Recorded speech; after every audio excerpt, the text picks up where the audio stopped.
Good morning, class. I hope you guys had a great weekend. This is going to be our lesson 1 for the week, and then I will be sending lesson 2 a little bit later. First, we're going to go ahead and go over our learning target. It is students will be able to respond to increasingly challenging variety of texts that are read, heard, or viewed. Okay? And today what I'm going to do is I'm going to go ahead and model what it should look like and how you should be able to fill out your Venn diagram.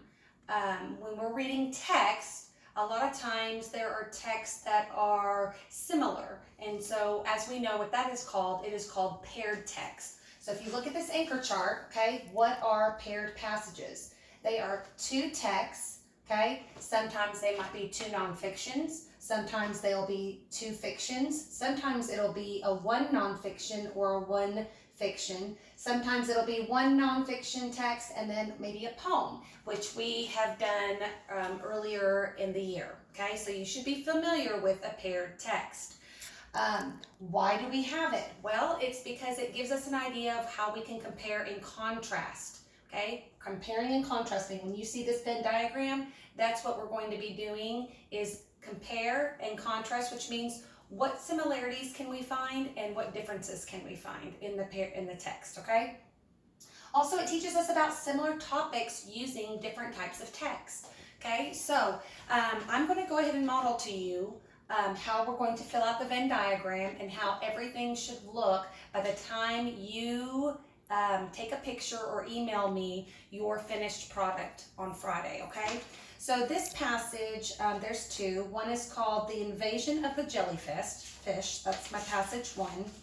And passage 2 is Jellyfish for Dinner. Okay, so if you do not have a pencil and a piece of paper, you might want to go ahead and grab that now. I'll wait a few more minutes, just a couple minutes while you go grab those. Go.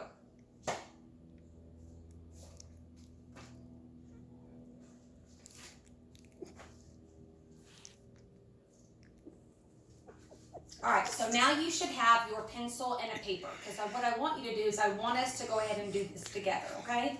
Even though you don't have the text, I'm going to be writing everything, and I'm also going to be taking my notes, because I'm going to be writing kind of like part strategy, where I'm going to be noticing the text. Now, I went ahead and printed it out because it's easier for me to be able to read it like this, okay? So, we're going to start with the P for the passage. I know I'm going to predict. And I'm predicting that I know that this is a nonfiction text, okay? So as I'm reading, I know that it is a nonfiction text, okay? So I'm going to write that down.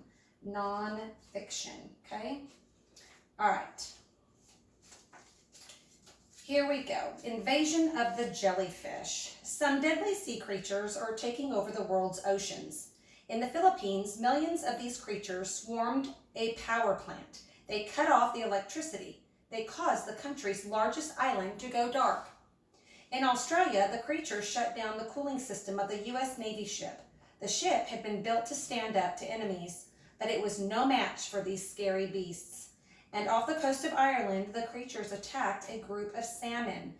They killed 100,000 fish. What are these monsters from the deep? Are they the killer whales, great white sharks, giant squid? No, they're jellyfish. Okay, so I know that the topic, of course, by looking at the title and reading the introduction paragraph, that this is about how jellyfish are have causes and effects. So I'm just going to write jellyfish. Okay, and I'm just going to write my cause/effect and how they.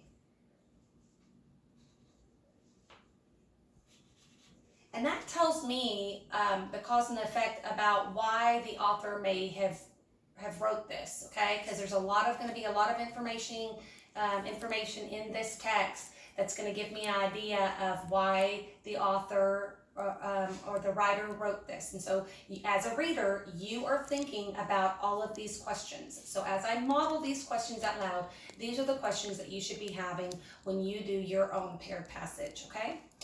All right, so the next part, the subtitle is Jellies Everywhere. Nearly 4,000 species of jellyfish roam the oceans. They come in all sizes. The creeping jellyfish is very small. You need a microscope to see it. The lion's mane jellyfish have tentacles. They can grow up to 120 feet long.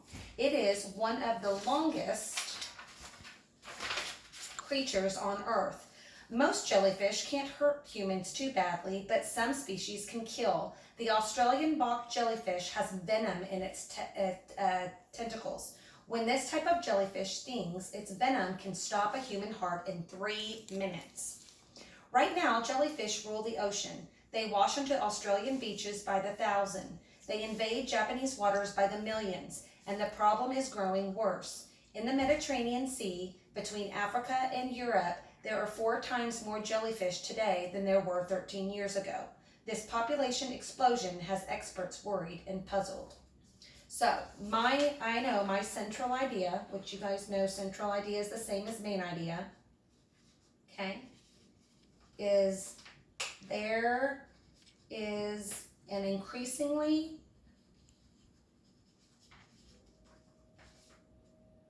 I'm going to say population problem of jellyfish, okay? All right. The next subtitle reads Taking Over, okay? Jellyfish seem like lifeless blobs. They have no brain, they have no bones, no heart, and no blood. One scientist describes a jellyfish as a bag of goo with a stomach and nerves. Many species don't even swim, they just drift. So how are these brainless, boneless blobs taking over our waters? Jellies are hard to kill, and they multiply quickly. Fish, such as tuna and swordfish, eat jellyfish, but humans are catching and eating more tuna and swordfish. That's good news for jellies. Jellyfish also do their part to kill off their competition. Some jellies eat 10 times their own weight every day. They eat the eggs of other fish, and they eat up the food that other species need to live. Jellies can even live in polluted waters. Farms sometimes dump chemicals into rivers and oceans. Factories do too. The chemicals kill off many species, but jellyfish often survive. Even global warming may be good for jellies. Air pollution traps heat from near the sun's Earth's surface and heats up the oceans. The warmer water kills many fish, but jellyfish don't seem to mind. In fact, some jellies have more babies in warmer waters. Wow, a lot of interesting information. But my central idea that I'm going to write here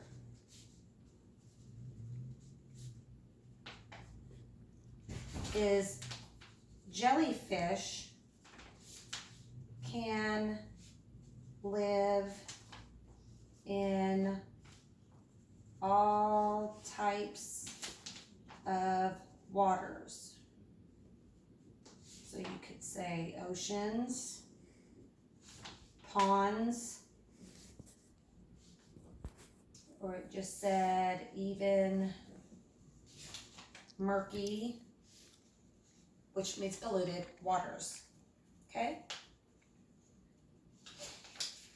All right. The next one says 150 million stings. Why are scientists worried about a few trillion brainless bags of goo?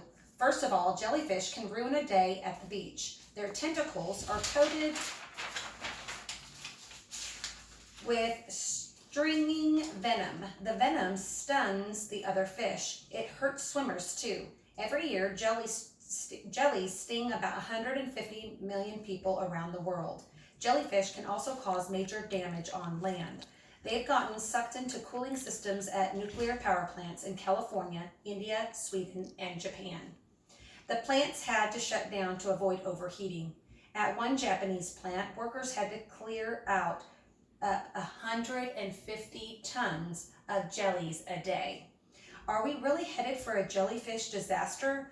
Probably not. Jellies have been part of ocean life for millions of years. Their numbers rise and fall naturally over time. Still, right now, jellyfish seem to own the water, and some experts think we'd be smart to take that as a warning.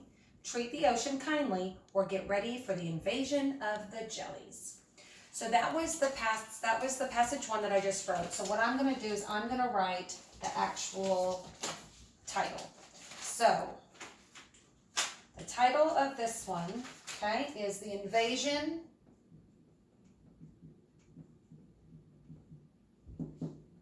of the Jellies. I'm just going to put, okay? All right. Now, passage 2 is called Jellyfish for Dinner. Okay, so I'm going to go ahead and I'm going to make sure that I'm stopping after each subtitle to go ahead and read and to write my main ideas, okay? Jellyfish for dinner. Here's one way to keep jellyfish from taking over the ocean. Eat them. You're at a restaurant. A strange dish arrives at the table. You see carrots. You see cucumber. But what are those long noodle-like strands? You give it a try. It's crunchy in a wet sort of way. Not bad. You've just eaten jellyfish salad. Some scientists would say you've also helped to solve a big problem. Jellyfish are multiplying around the globe.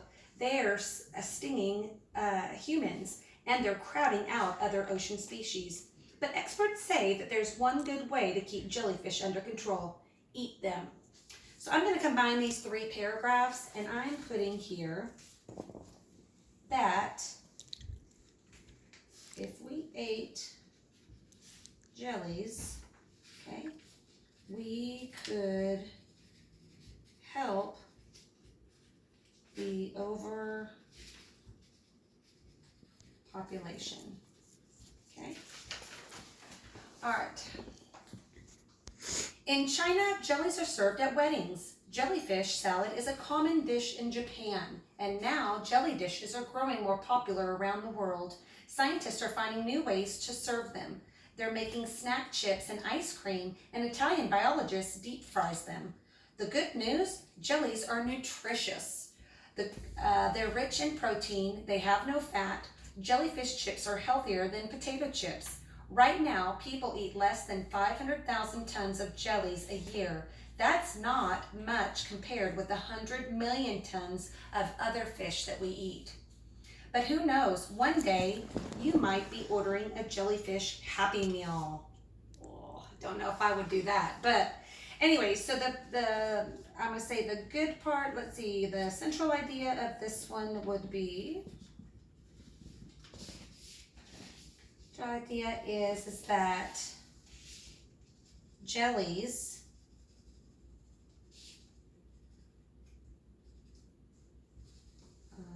are becoming popular, right? Becoming popular, and they are nutritious. Okay, so I have my central ideas. So I'm going to write my other title here, which is called Jellyfish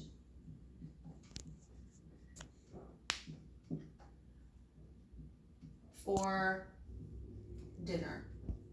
Now, what do these two have in common, right? So we know that it is jellyfish. So that is going to be my main, jelly.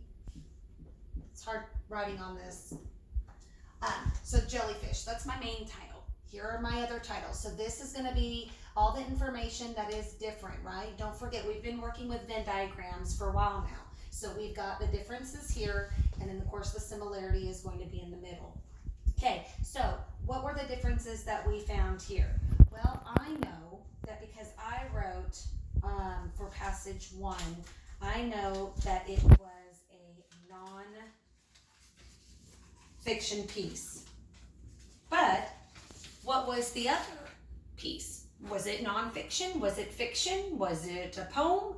No, it was also an informational piece of text. So they're both nonfiction texts. Is that something that they have similar?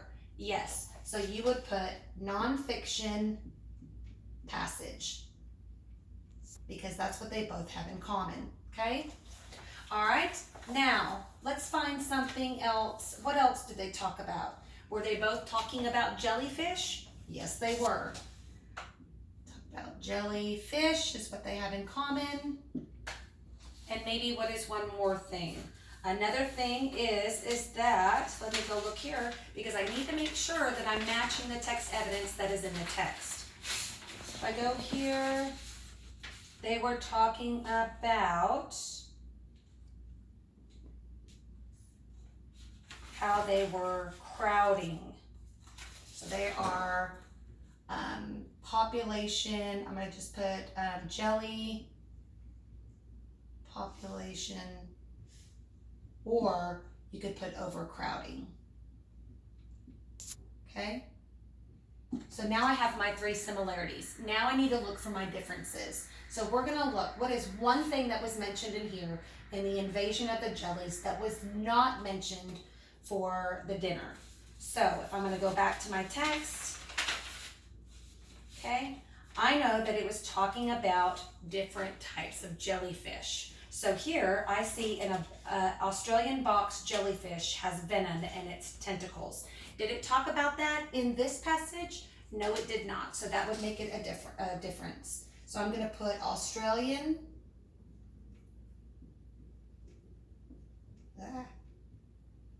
Australian box. Hello, right here. Jellyfish.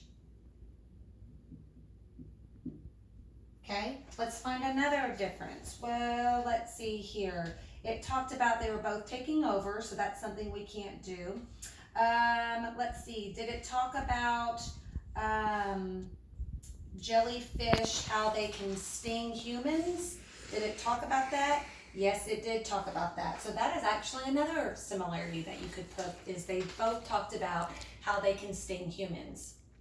How about the different types of water that they lived in? Did it talk about that in both? No, it did not, but it definitely talked about that in the invasion. So jellies can live in different types of waters. Okay, let's find another one. Let's see here. Here it's talking about jellyfish, how they can they can cause major damage on land, nuclear power plants. Talking about that. Is it talking about that in the second paired passage too? It does not. So we're good. So I'm going to talk over here. I'm going to put my dot down here, and I'm going to put how jellies can cause major, major damage on land. Okay? All right, so I have 3. Now I'm going to find 3 for my second passage. So let's go ahead and take a look at that. So it's talking about how jellyfish is a common dish in Japan. Did it talk about that in passage 1? No, it did not. So jellyfish is a common dish in Japan. Okay, let's go to our second one. Let's see here. We're talking about how they are nutritious and they are rich in protein. Did it talk about that in passage 1? No, it did not. So jellyfish are nutritious. Okay, you also could put they have jellyfish. You could use this as another one. Jellyfish are high in protein. High in protein. And I'll leave that one there. So I have 3 differences for each passage, and then I have 3 that they have in common. Okay, so you have to go back to the text. Okay, so just remember that if you need to print it out, of course your parents can print it out. I printed it out black and white. You can also read it online. You can also just write down, if you write your main ideas, you know, you could use some of these main ideas to go ahead and fill in the Venn diagram. Okay, so work on the paired passage that you're going to be working on. I think it's the orangutan, which you are very familiar with because we have read that passage twice. Okay, go ahead once you start on it. I will be checking with one-on-ones on Tuesday, and if you have any questions, then you either send me a remind message or send me a email, and I will get with you before your one-on-ones, okay? I hope you guys have a great day. Talk to you later. Bye.